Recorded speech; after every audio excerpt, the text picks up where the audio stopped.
When I say the word carnivore, do you look at me like a deer in the headlights? The same way you look at me when I say the word keto, thinking there's no way I can do carnivore. There's no way I can just eat meat all day.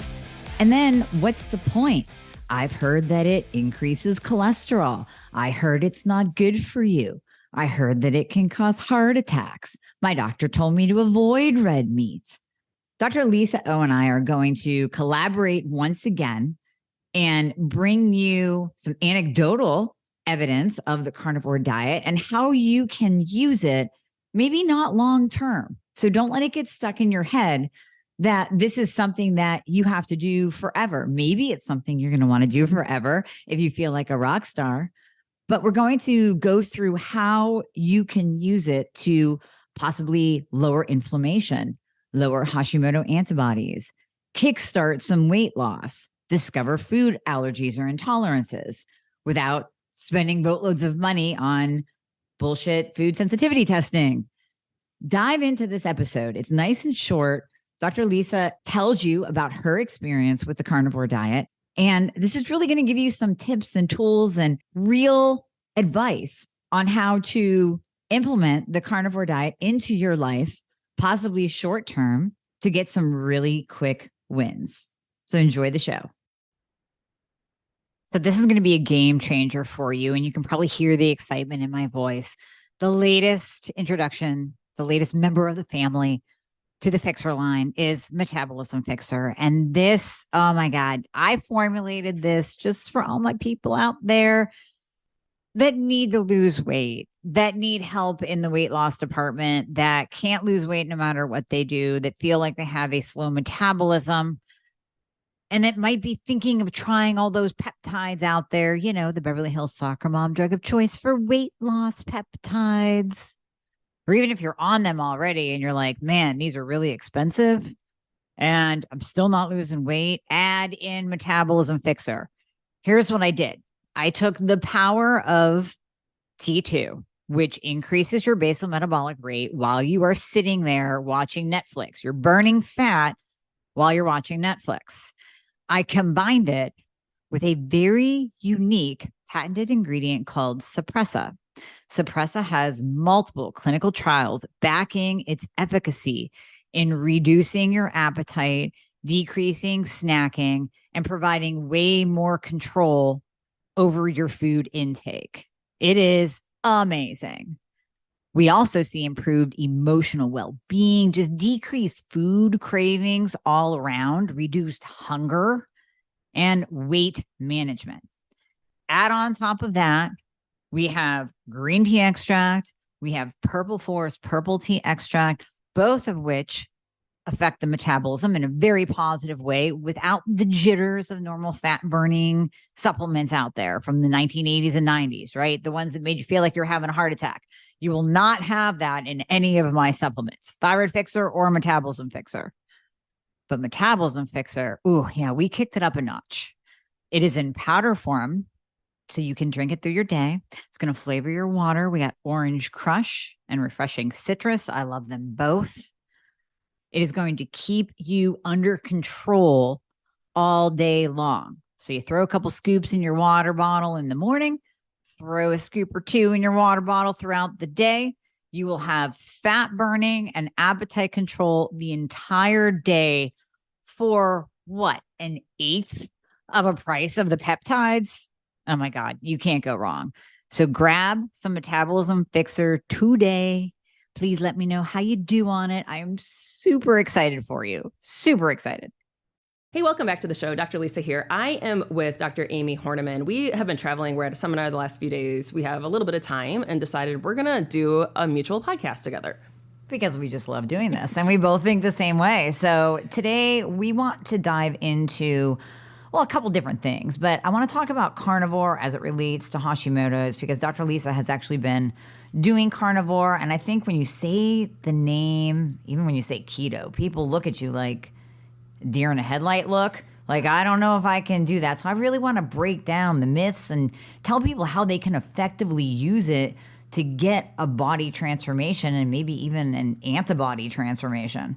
Yeah, for sure. Because I think that was the big thing. When I started looking at this was before I even knew about my thyroid diagnosis, but like 2018. And in my thought process back then, you know, I was the paleo girl, the keto paleo girl. And so to tell me to go and not eat any vegetables or any low glycemic fruits, I was like, this is insanity.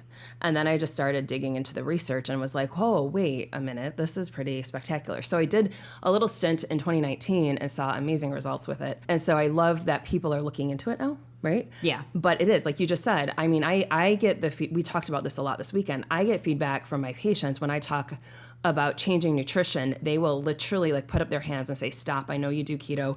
I don't want to do keto. So let's break the myth. Like, if you want to lose fat, right? Like, if you want to lose fat, the only way that you can lose fat is to be in a state of ketosis. Do you have to do keto like Atkins? Do you have to do keto, or you know what I mean? But even carnivore, you're getting into a state of ketosis, which is allowing you to burn fat. So I think that's the biggest thing of busting that myth. You don't have to eat pork rinds. You don't have to do that typical like butter and whatever. You know, think of all the keto, like back in the days. Oh, I know. And I used to drink, my God, it was like half and half. I would just drink that straight up, or whole cream. Yeah, heavy whipping cream in the coffee. I mean, listen, it tastes good, but I think that's the problem, is that it's been so bastardized over the years. And if we could get another name for it, we wouldn't get people so shocked by it. And I know you get this too, because you and I talk about keto. We believe in it.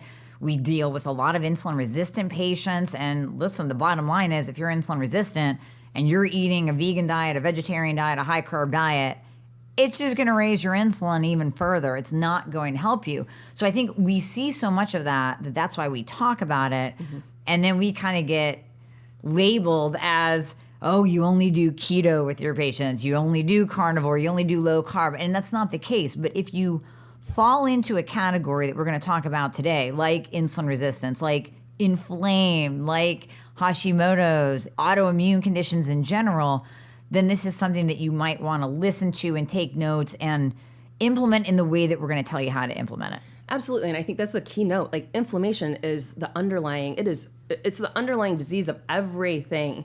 Like, everybody is super inflamed. And the going line, if you listen to my podcast with, you know, my patients know this, from October, from Halloween until Valentine's Day, I go to adjust them and they're like, oh, that hurts. It should not hurt when somebody touches your spine. And so it just tells me an indicator, like, we are way too inflamed within the diet. So yeah, so I'm excited about this. Let's deep dive in. Like, where do you want to start? So first, tell people, because I have never gone full carnivore. So tell people your experience.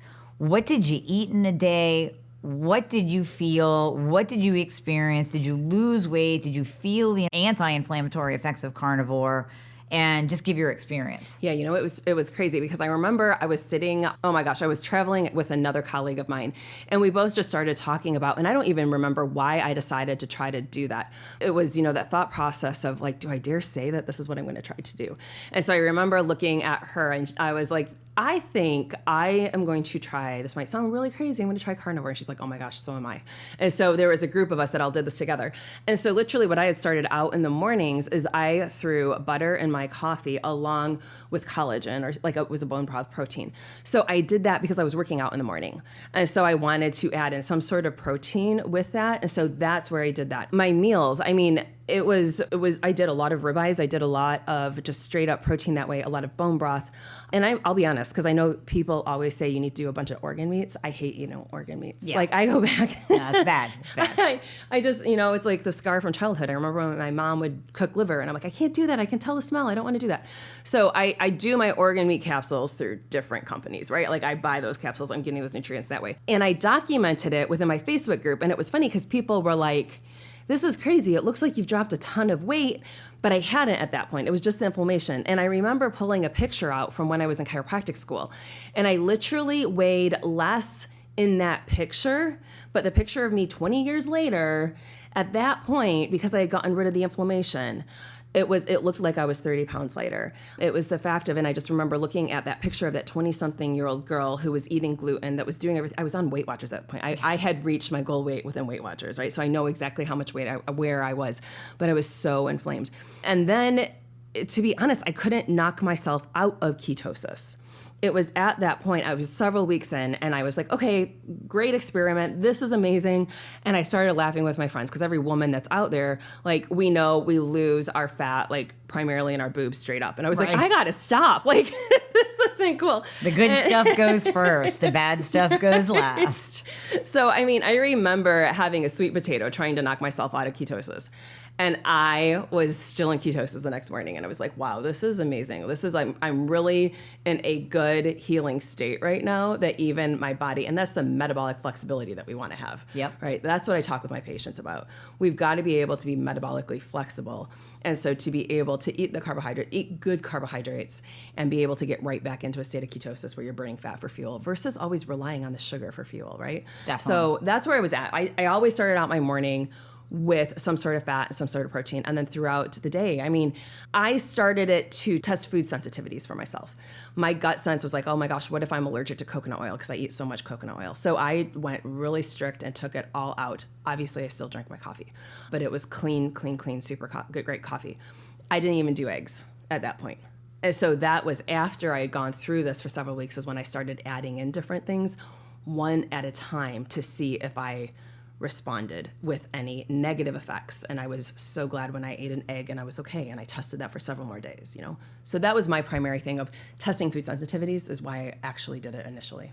Well, you said a couple different things in there that I want to touch on. Number one, just for the listeners' understanding, when you are producing ketones, you are literally giving your brain fuel that it prefers. Everyone thinks, oh, you have to eat carbs, you have to eat glucose, you have to fuel your body with these high carbohydrate foods. Like runners, you'll see them eat goo, and they'll eat sugar, and they'll eat pasta, but that's not the case. Your body actually prefers ketones. And when you are producing ketones, or maybe you're taking exogenous ketones, we can get into that later, you are giving your body the ability to literally tap into your fat stores for fuel and reduce inflammation. So I think it's important for the listeners to know, when we say you're in a state of ketosis, metabolic flexibility, that just means that your body is so tuned in that it can use your own body fat for fuel, and it can use those ketones to give you energy and fuel your brain. So that really important point. The other point that you mentioned, and I love this, the food sensitivities. So how many people spend money on a food sensitivity panel? Half of the shit on there, it doesn't even, we have to edit that out on your podcast, but half the shit on there isn't even accurate. You know, it'll show that they're allergic to or sensitive to a food that they never even eat. It's ridiculous.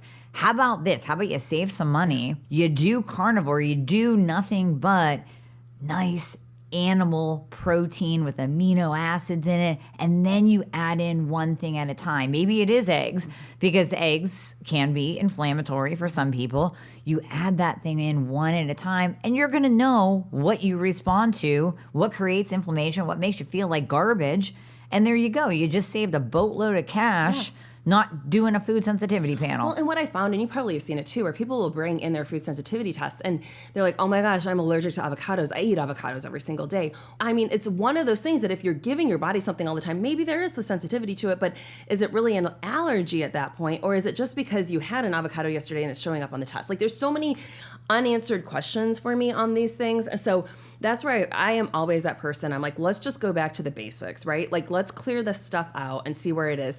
And at least for me, like I said, I had to wrap my mind around, because I've been telling people like 80% of your plate should be good green leafy veggies, right? Like, it needs to be this. And so I kept thinking, like, how are you going to get all the vitamins and nutrients? Like, how are you ever going to do that? And then when I realized it was the flesh of the animal, like, has all of the stuff that you need in it, there's so much more in that with your amino acids and everything else than what, you know, when you were looking at all of the greens. And then it's been interesting because, you know, I think, and Dave Asprey's talking a lot about this now, about how much kale can be detrimental, right? And you think everybody's doing kale shakes and everything else. And it was interesting to me to finally realize, like, oh, you know, there are things that I eat that I couldn't figure out what was triggering things, right? And so it's even like this weekend, they had a kale salad. I was like, you know what? I know I'm not going to do that. because I know how my body reacts to that because I have gone through carnivore to be able to experience, hey, I've eaten this. I know it was the same way I figured out gluten was an issue for me, 20 years ago, right? So that process of elimination. So it's really neat when you get to figure out how your body is working and how it's reacting to the things that you're giving it. And I think we're so far out of tune on that. Definitely. And the other thing with carnivore is you might be listening to Dr. Lisa talk about her daily eating, and you're sitting there thinking, oh, I can't do that. There's no way. Yes, you can, because we're not even telling you to make this a lifestyle. You can. I mean, listen, you might get on carnivore and feel so amazing that this does become a lifestyle choice for you and a way of eating for you, but you don't have to. There are ways that you can implement this to get short-term effects. Now, when we're talking about Hashimoto's and lowering antibodies, you have Hashi, I have Hashi, you have super high antibodies. You're on my podcast, oh gosh, this is like over a year ago with insane high antibody numbers. We talked about the why. We don't have to go into the why now. Right. But in implementing carnivore, you're lowering inflammation, which just naturally is going to lower your antibodies. So you can even do it short term. Right. Absolutely. And I think it's going to also, we're looking at that when you start to add in things like bone broth and everything else, and you've got the collagen and just all the good amino acids that you're bringing into your diet through carnivore.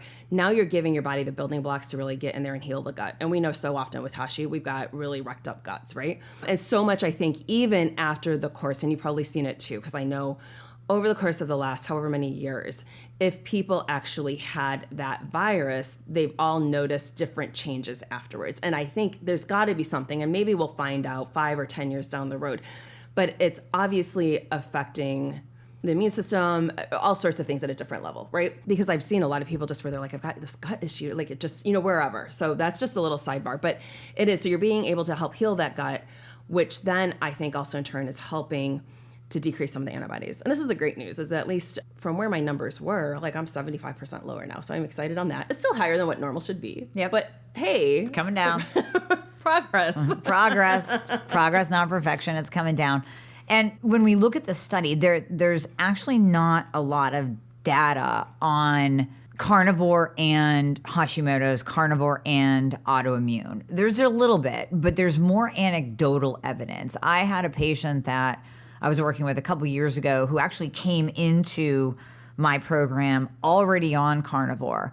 And he just spoke so highly about it, about the changes that he had experienced even prior to optimizing his thyroid. So his thyroid was a mess, his testosterone was in the tank, but yet he didn't feel as bad as he should. As I'm looking at his numbers going, oh, you must just feel like a pile of poo. And he's like, I'm not that bad. Obviously, I want to get optimized. I want to have optimal testosterone for my heart protection and brain protection, and I want my thyroid optimized. But all in all, I feel pretty good because I've been doing carnivore for a year as a true lifestyle. And the changes that he had anecdotally is enough for me to say this can absolutely either be a lifestyle if you fall in love with it, or it can be used short term to really make significant impact and changes with your body and your body's chemistry. Right. And I think of like the one podcast that I think that really popularized carnivore was Joe Rogan, 2018, 2019, right? With Jordan Peterson and his daughter. And so that's a lot of times that people listen to that, they're like, I'm going to eat a steak and decide whether or not it's like sparkling water or regular water each day and some salt. Like, no, we're not saying you have to go that strict, right? Like if you wanted to, you can. I would go out of my mind bored. So, but it is, it's one of those things that, I just remember at one point where I had cooked up like 12 things of bacon, or, like 12 pieces of bacon, not 12 actual containers of bacon. And it was like, all right, I ate that. And I was like, gosh, I'm actually kind of hungry still.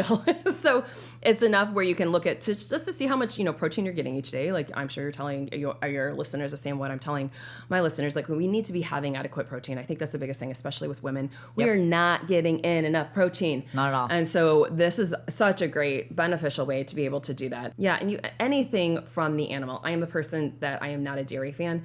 But, people could do carnivore and they could do dairy throughout this because that is technically from the animal. But I think there's oh my goodness, there's so many, again, inflammatory people have usually some type of underlying dairy issue that we just want to eliminate that first too. Well, again, and that can be the food sensitivity test. Yeah. You do the meat-based carnivore. So just go all in, do your ribeye, do your filet, do some chicken, do some some wild-caught salmon, focus on the animal-based protein, the bone broth, and then you add in the grass-fed dairy and you say, okay, how do I react? How's my body responding? Do I feel better? Do I feel worse? And if you don't have a response, then guess what? You get to keep that in, bonus. And then the same thing if you look at Dr. Paul Saladino. He's kind of really brought light to the carnivore diet and has showed us how to do it while still eating some other foods. Like, yes, ladies, you can have a little bit of dark chocolate. You can have a little bit of honey. And I think he's even adding in some fruit now, right? I think so, yes. Yeah. Which we don't recommend starting off that way. But basically, I'm saying that to let you know there are other foods that you can eat outside of a ribeye and still be carnivore and still get the beneficial effects from it. And these are people that are doing it for a lifestyle, right? Like, I think that's the big thing. I get the question all the time because I always, when I do talk about keto for women, about cycling carbs, and you get this too, right? Like, you'll get the text message. I've been, I started keto yesterday. When do I cycle my carbs? And it's like, well, not quite yet. Like, you've got to do this for a little while, get your body adapted. So it's the same thing. Do this for a few days, and it is, we know sugar is an addiction. People that are craving sugar, like, get through this and you will be shocked at how much more amazing you're going to feel once you've cut that sugar addiction. So sugar addiction's real. And it's ironic that you said that. I got a text message from a patient. We haven't started working together yet, but she was just so desperate. She reached out to me. She's like, my sugar cravings are insane. I don't even know what to do with them. And this is perfect. I mean, just if you did a week of carnivore, now technically it takes 21 days to really kick an addiction, kick a craving, kick a habit, create a new habit, really see the effects of removing a food. So if you're doing an elimination diet, you would take out the gluten and the soy and the dairy and everything for 21 days and then bring it back in one at a time.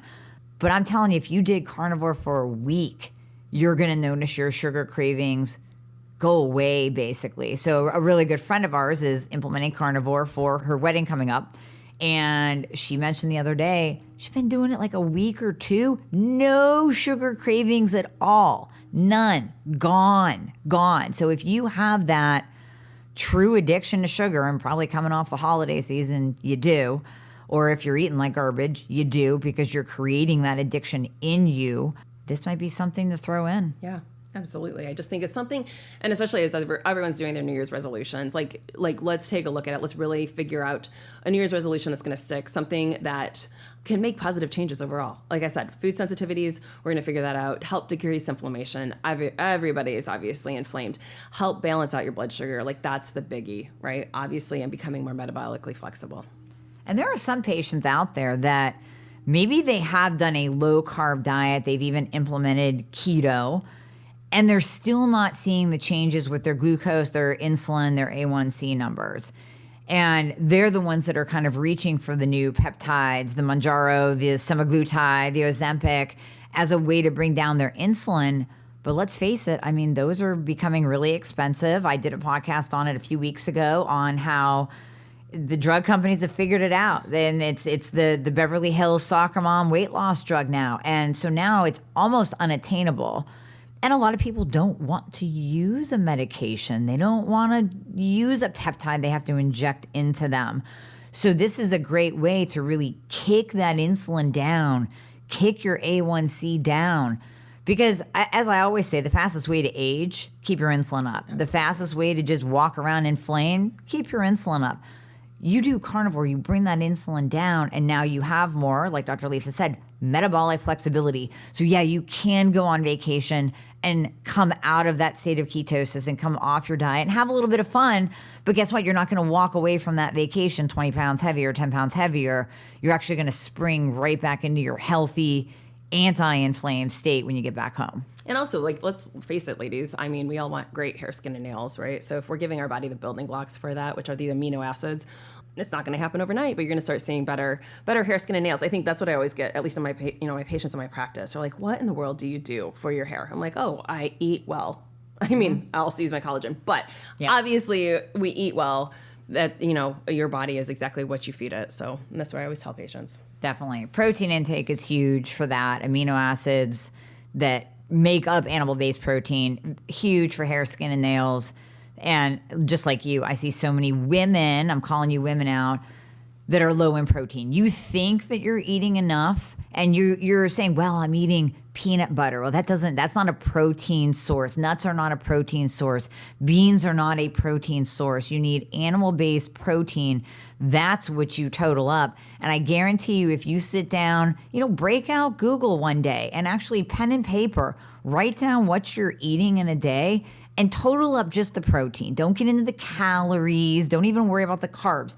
Total up your protein intake. I'm going to bet money that most of you are not even hitting 50 to 60 grams. And you should be 1 gram. My belief is 1 gram per pound of lean body mass. 100%. I agree with that. And I think that was the big thing when I did that whole stint of carnivore.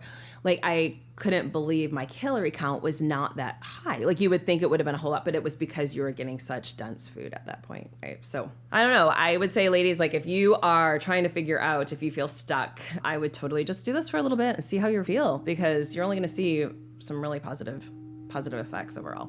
Definitely. So yeah, we're talking obviously the weight loss, lowered inflammation, lowered insulin, lowered antibodies over time, the ability to figure out what foods you really are sensitive to by adding them back in one at a time. And I'm telling you, I challenge you all, do it for a week. Just do carnivore for a week. Go ahead, go grocery shopping, stock up on all that stuff that you love. Yes, you can have a little bite. I would say let them have little bites of dark chocolate, right? Have a tablespoon of honey if you're really jonesing for something. But other than that, let's just do carnivore for a week and let us know how you feel, because it can make a huge impact in your health. And I want you guys to take pictures before and after. I know we all hate to do these before and after pictures, but I think you're going to notice, especially in your face, just probably overall in your whole body, you will notice inflammation shifting for the better with this. Because if you're just waiting for the scale, because that was my biggest, and I never said this earlier, my biggest takeaway, I tracked it for 2 weeks on Facebook.